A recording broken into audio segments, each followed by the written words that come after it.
hào có chia yo chỉ một cô giờ chỉ luôn che yo trong đó giờ yo luôn gì mù lo chỉ yo tao cũng yo yo có chia chi mua của lỡ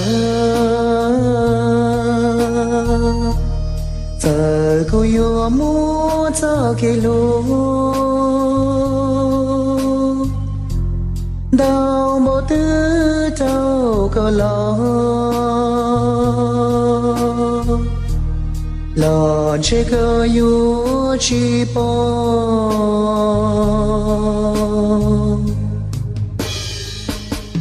cô lành mua tua cô lô yo cha thia chơi tao còn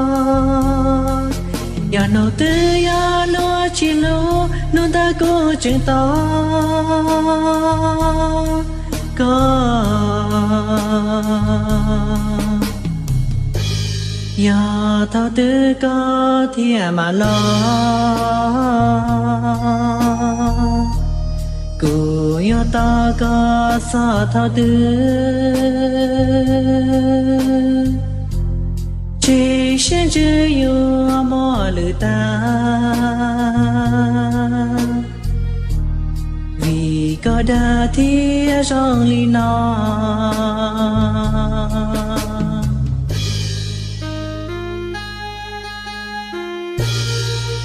Ulija,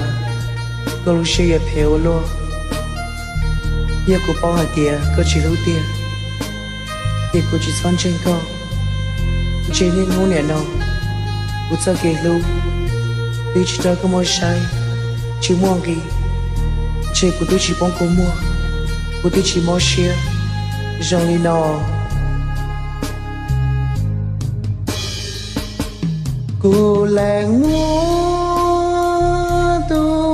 cô lô yêu cha thia chỉ tao có yêu nấu tư yêu lúa chỉ lúa nung ta cô chừng to có yêu thơ tư có thia mà lo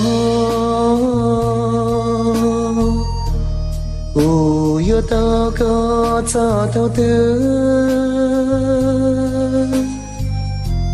chỉ xin chữ yo mò lử ta vì có đa thia trong ly nó